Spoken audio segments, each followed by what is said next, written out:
네, 오늘은 여호수아 성경 15번째 시간입니다. 여호수아 성경 21장 43절 말씀도 45절인데요.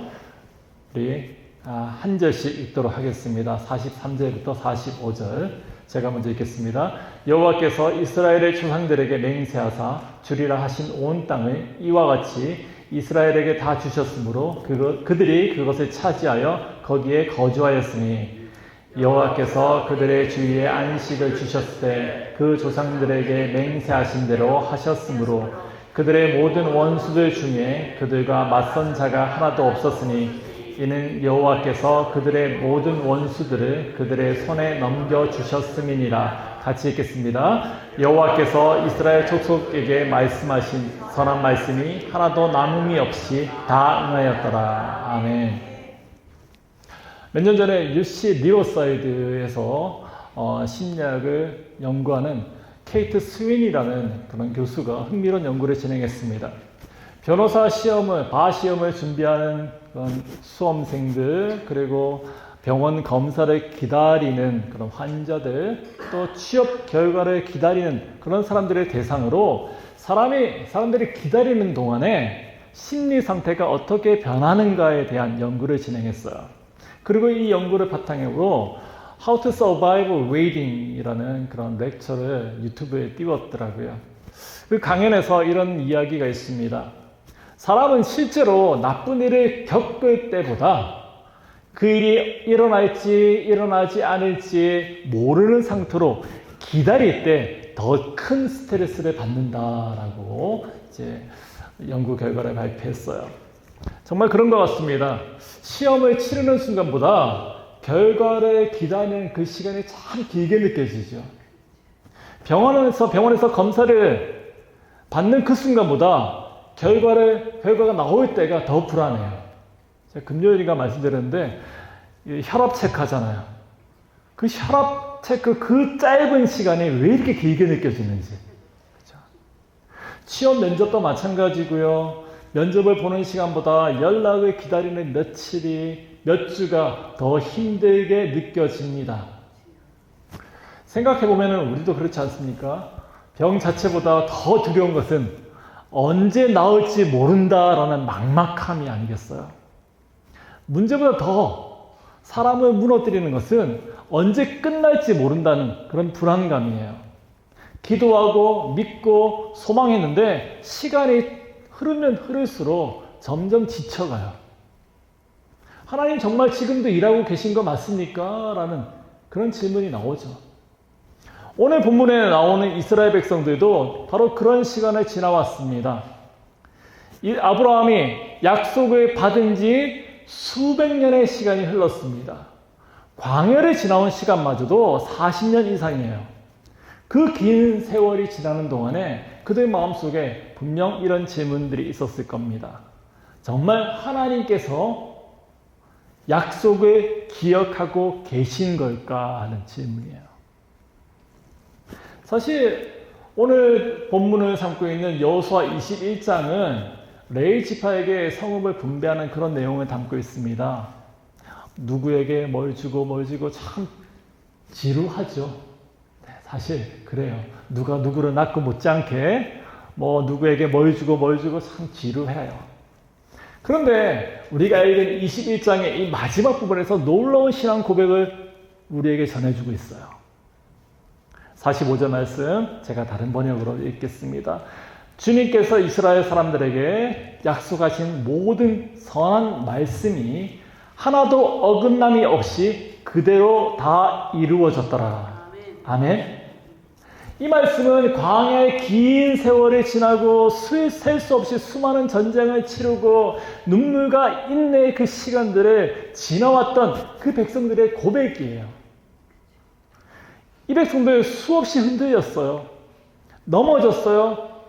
때로는 모든 것을 포기하고 돌아가고 싶은 그런 순간도 있었을 거예요. 그렇지만 그 모든 시간을 다 지나서 마침내 이들이 쏟아낸 고백은 정말 하나님은 약속을 지키시는 분이셨다라는 겁니다. 오늘 이 말씀을 통해서 우리는 하나님의 언약의 그 약속이 어떻게 역사 속에서 이루어져 가는지에 대해서, 그리고 그 약속을 붙드시는 붙드는 믿음이 무엇인가에 대해서 함께 살펴보겠습니다. 첫 번째로, 하나님은 약속하신 것을 끝까지 이루시는 분이십니다. 43절입니다. 여호와께서 이스라엘 조상들에게 맹세하사 주리라 하신 온 땅을 이스라엘에게 주셨으므로. 아멘. 이 구절은 아브라함에게 처음 주셨던 그 약속이 이제 마침내 이루어졌다라는 그런 선언과 같은 말씀이에요. 그런데 여기서 눈여겨볼 수 있는 단어가 하나 있습니다. 맹세하사예요. 히브리서를 쓴 기자는 하나님이 자기보다 더 큰 이가 없으므로 자기를 가리켜 맹세하느니라 라고 히브리서 6장 13절 말씀에서 쓰고 있어요. 사람은 자기보다 높은 어떤 권세, 또 힘이 있는 사람을 걸고 맹세하지 않습니까? 우리 엄마 이름 걸고 맹세해, 이런 객기 부리는 애들이 있잖아요. 자기보다 높은 권세를 두고 맹세해요. 하지만 하나님은 어떻습니까? 하나님보다 더 큰 존재가 있나요? 그래서 하나님은 당신의 이름을 걸고 약속하신 거예요. 그렇게 하나님은 당신의 이름을 걸고서 땅을 주시겠다라는 그런 약속을 주신 겁니다. 그 약속은 그렇게 하나님께서 거신 약속이기 때문에 취소할 수도 없고 반드시 이루어질 수밖에 없는 어마어마한 것이에요. 그런데 현실은 어떻습니까? 아브라함의 그 평생에 소유했던 땅은 자기 아내 사라를 묻기 위해서, 매장하기 위해서 샀던 무덤 하나가 전부였어요. 아브라함에게 땅을 주시겠다는데, 큰 땅인데 그게 아니라 조그만 무덤이었다고요. 약속은 거대했지만 현실은 너무나도 초라해 보였습니다. 출애굽기로 넘어가면 어떻습니까? 상황은 더 답답하죠. 하나님은 또 아브라함의 자손들에게 실력 있는 큰 민족을 이루겠다라는 약속도 주셨는데, 그런데 실상은 어때요? 그들은 가나안이 아니라 애굽에서, 이집트에서 노예로 살고 있습니다. 벽돌을 굽고 채찍을 맞으면서 하루하루를 버텨내고 있어요. 그 자리에서 백성들은 탄식하지 않았겠습니까? 하나님 약속하셨잖아요. 정말 우리 기억하고 있는 거 맞습니까? 바로 그때에도 하나님은 일하시고 계셨어요. 모세를 준비하고 계셨고요. 구원의 계획을 조용히 이루어 나가고 계셨다라는 사실입니다. 그리고 결국에 이스라엘을 애굽에서 끌어내셨습니다. 광야를 지나게 하셨습니다. 여호수아를 통해서 마침내 약속의 땅으로 들어가게 하셨습니다. 그리고 오늘 본문에서 마침내 그 종지부를 찍고 있어요. 온 땅을 주셨다고요. 수백 년을 이어왔던 그 약속이 이제 현실이 된 겁니다. 그렇다면 왜 이렇게 오래 걸렸을까요? 하나님의 목적이 단순히 땅을 주시는 데 있지 않았기 때문이에요. 하나님은 그 땅을 받을 사람들을 함께 준비하고 계셨습니다. 아브라함에게는 기다림이 필요했고요. 요셉에게는 감옥이 있었습니다. 모세에게는 광야 40년이라는 그런 시간들이 필요했어요. 하나님은 목적지만 그 결과만은 주시는 분이 아니세요. 그 목적지를, 그 땅을 받을 사람도 함께 빚어 나가시는 분이십니다. 혹시 지금 그런 시간을 지나고 계시지 않으십니까? 기도는 했는데 현실이 도무지 바뀌지 않아요. 그대로인 것 같아요. 말씀은 들었는데 길은 여전히 막혀 있는 것 같습니다. 그래서 똑같은 고백을 하는 거예요. 하나님 정말 일하고 계신 겁니까? 묻게 되는 거죠. 여호수아 21장 말씀은 그 질문에 대해서 이렇게 답합니다. 하나님은 약속을 잊지 않으신다고요. 침묵하는 것처럼 보인다 할지라도, 당장 아무것도 이루어지지 않고 보이지 않는다 할지라도 하나님은 기억하고 계신 분이십니다. 그러니 낙심하지 마세요. 언젠가 우리도 여호수아처럼 고백하게 될 줄로 믿습니다. 여호와께서 말씀하신 그 모든 선한 약속이 하나도 이루어지지 않은 것이 없었더라. 두 번째로 하나님의 약속은 우리의 자격이 아니라 하나님의 은혜로 주어지는 겁니다. 44절은 이렇게 말씀합니다. 그들의 모든 대적을 그들의 손에 넘겨주셨으니. 이 말씀에 있다 보면 자연스럽게 이런 질문이 떠올라요. 과연 이스라엘이라는 그 민족은 이런 약속을 받을 만한 자격이 있느냐라고요. 그만큼 훌륭한 사람들이냐고요. 여호수아를 함께 살펴보면서 우리가 이미 알고 있는 것처럼 그들은 전혀 그렇지 않았어요. 여리고성이 무너지는 그 엄청난 승리가 있었던 이후에 그 다음 전투 아이성에서 그들은 무참하게 패했습니다. 그 이유는 아간이라는 한 사람의 탐욕 때문이었어요. 이 백성들이 자주 두려워했죠. 자주 흔들렸어요. 하나님의 명령을 끝까지 충성되게 따르지 않았습니다. 한마디로 이스라엘 백성들, 그 이스라엘 사람들 완벽한 백성이 아니었다고요. 그런데도 하나님은 그들을 버리지 않으셨습니다. 신명기 7장 7절 말씀은 이렇게 말씀하고 있어요. 여호와께서 너희를 기뻐하고 너희를 택하심은 너희가 다른 민족보다 수요가 많기 때문이 아니다라고요. 하나님은 이스라엘이 강해서 의로워서 남들보다 더 나아서 선택한 것이 아니었습니다. 오직 하나님의 뜻 가운데서 그렇게 하겠다라고 결정하셨기 때문이에요. 이것이 바로 복음이에요. 하나님은 자격 있는 사람을 부르시는 것이 아닙니다.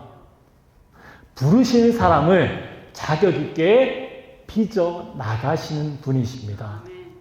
여러분 인생이 잘 풀리지 않을 때 가장 먼저 드는 생각, 지난날의 실수들이 아니었을까요? 아닐까요? 마음 한편에 이런 생각들이 떠오르지 않습니까? 내가 과거에 그렇게 살았으니까 내가 지금 이 모양 이 꼴인 것이 당연하지.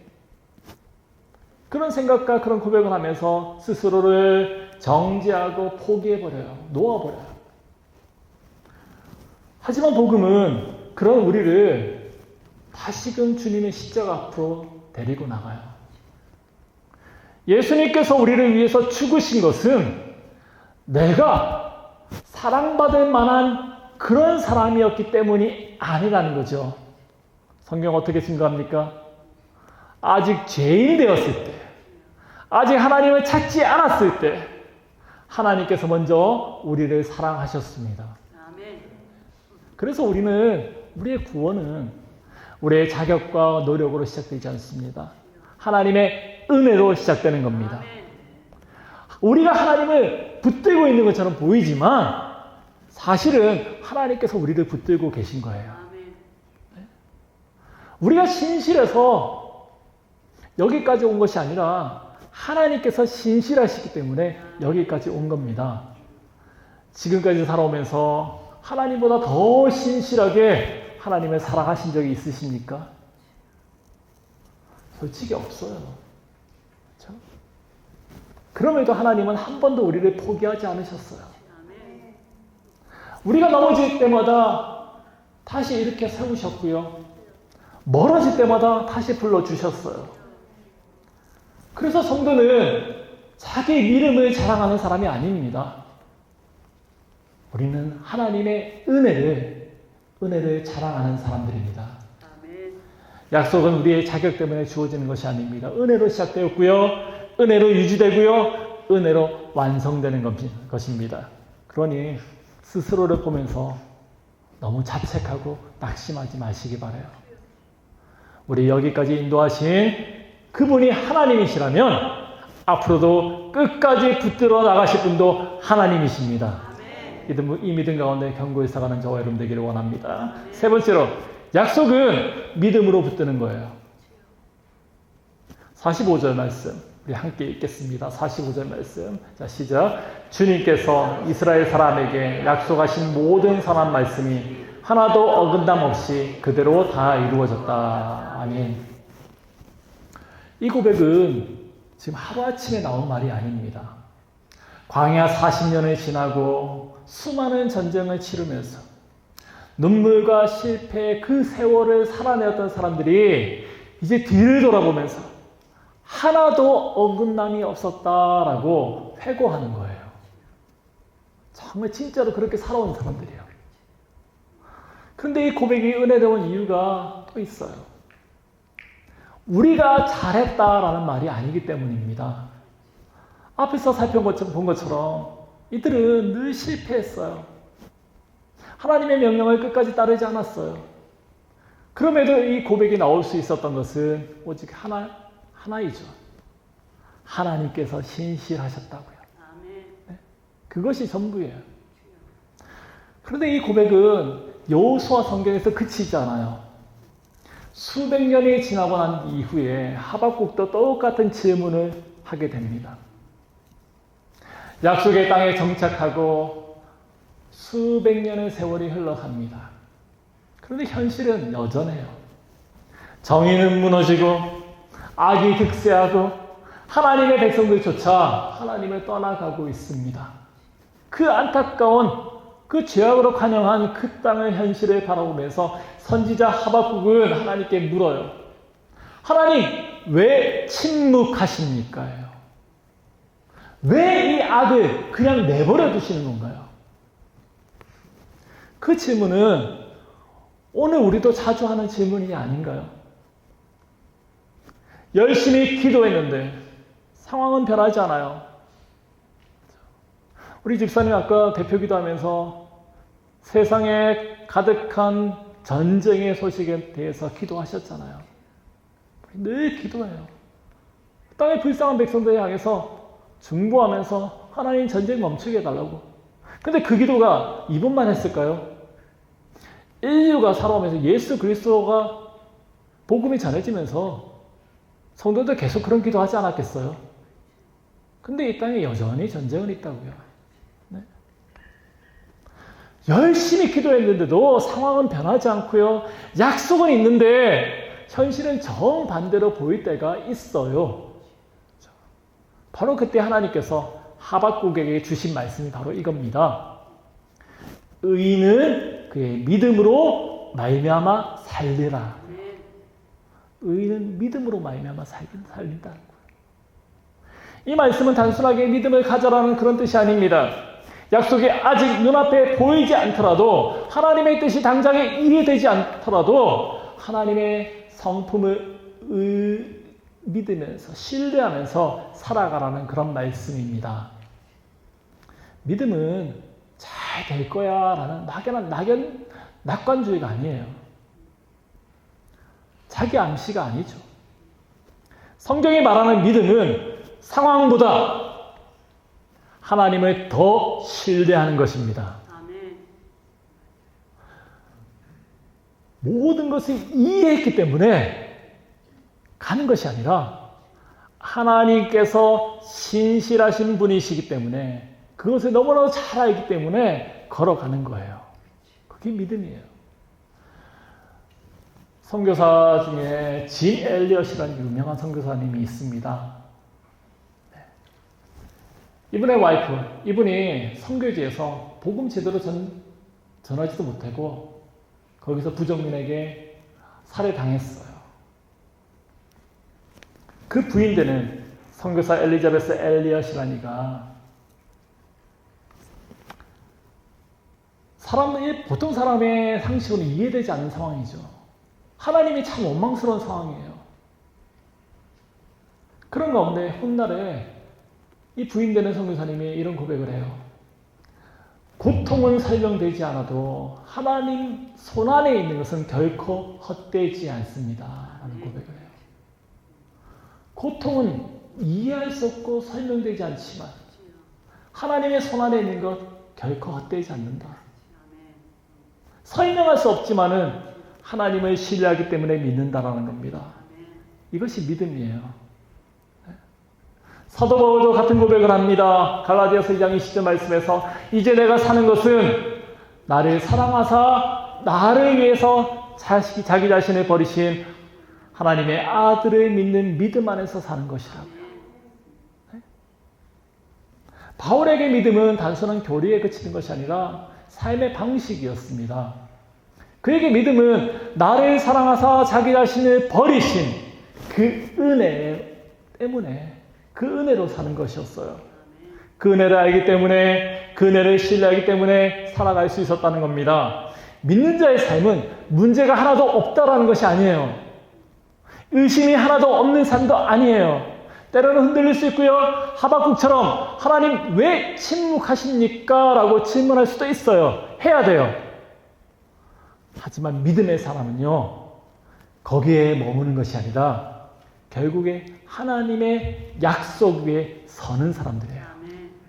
그리고 언젠가 여호수아서의 그 백성들처럼 고백하게 되는 거죠. 하나도 어긋남이 없었다라고요. 바로 이것이 의인은 믿음으로 말미암아 살리라라는 그 말씀의 의미인 것입니다. 말씀을 정리하겠습니다. 사랑하는 성도 여러분, 우리는 긴 역사의 그 한가운데 있어요. 아브라함의 기다림이 있었고요. 요셉에게는 눈물이 있었고요. 광야의 방황함이 있었어요. 자주 두려워하고 자주 넘어졌고 하나님의 약속은 어디에 있습니까? 라고 탄식했던 그런 존재가 그들뿐만 아니라 우리였다고요. 그런데 그런 사람들이 뒤를 돌아보면서 딱 하나의 문장을 남겼습니다. 하나님께서 모든 약속을 지키셨다라는. 우리가 잘 버텼다라는 말씀이 아니에요. 하나님께서 끝까지 신실하셨다라는 고백입니다. 우리가 신실해서 여기까지 온 것이 아니라 하나님께서 신실하셨기 때문에 여기까지 온 겁니다. 혹시 지금까지 응답되지 않는 기도가 있습니까? 오랫동안 기다리고 있는 그런 약속이 있습니까? 그렇다면 오늘 이 고백 하나를 붙들고 나갔으면 좋겠어요.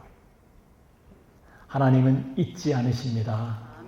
하나님의 시계는 결코 늦지 않습니다. 멈추지 않는 거예요.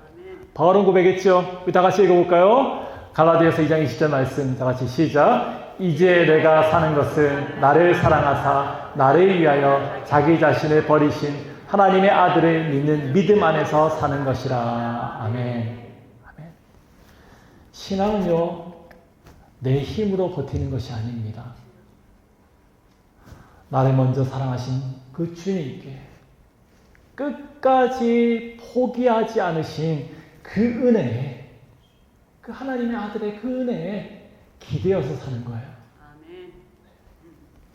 낙심하지 마시고요. 오늘도 믿음으로 한 걸음 한 걸음 걸어 나가십시다. 언젠가 우리도 인생을 뒤돌아보면서 이런 고백을 하지 않겠어요? 다 이루어졌다고요. 네.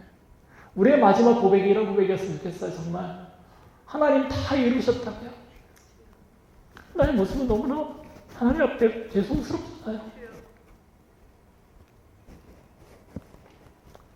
그렇지만 하나님이 가시는 길 믿습니다. 그래서 그날까지 약속하신 하나님을 신뢰하면서 살아가는 저와 여러분 되기를 주님의 이름으로 축원하고 소망합니다. 기도하겠습니다.